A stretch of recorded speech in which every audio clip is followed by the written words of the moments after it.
Could the penny jar in your home prove to be a gold mine now that President Trump has ordered the Treasury Department to stop making pennies? Well, Trump issued the executive order last month saying it costs twice as much to mint the coins than the actual value of the penny itself.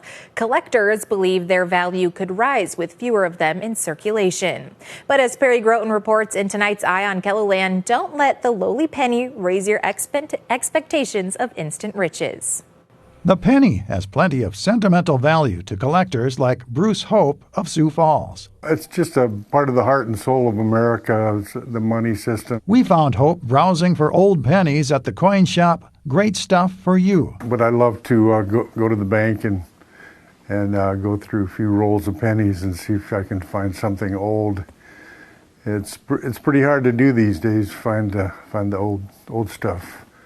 Everybody's picked through it. While Hope laments the loss of the penny, on the flip side, the store's owner welcomes putting the penny out to pasture. As a taxpayer, I'm all for it. On the surface, it's a great thing, and as a store owner who sells pennies, I love it. The store owner didn't want us to show his face or use his name for security reasons, but he doesn't hide his enthusiasm for collecting pennies.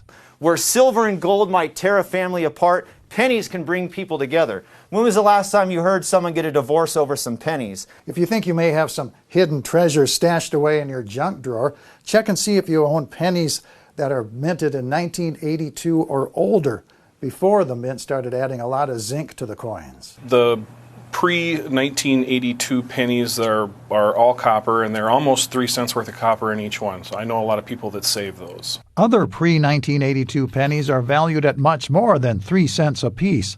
A lot more.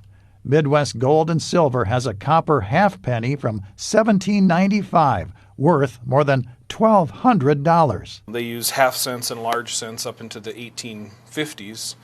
But just like they're obsoleting pennies today, you used to be able to buy something with a half a penny, and they ended up getting rid of those because it became too small of a number to use. Clausen has been hearing from his customers about what discontinuing the penny will mean for their value. They specifically ask about the 2025 pennies, and that I don't know. If they stop making them this year, it could be a harder coin to get, maybe, depending on how many they've already made this year. Clausen is also disappointed that the penny is on the way out. I like paying with change, and I pick up pennies off the ground, so.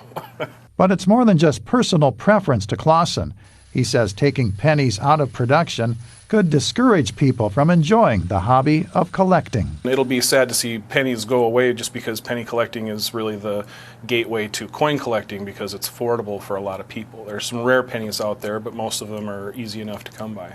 Collecting will really pay off when you come across the rarest of pennies. You just have to keep looking. You know, since 1793, the United States Mint has made over 300 billion pennies. So I think there's plenty to still go around. With Eye on KELOLAND, I'm Perry Groten. The owner of Great Stuff for You says pennies have been, in his words, flying off the shelves at his store since Trump issued the executive order.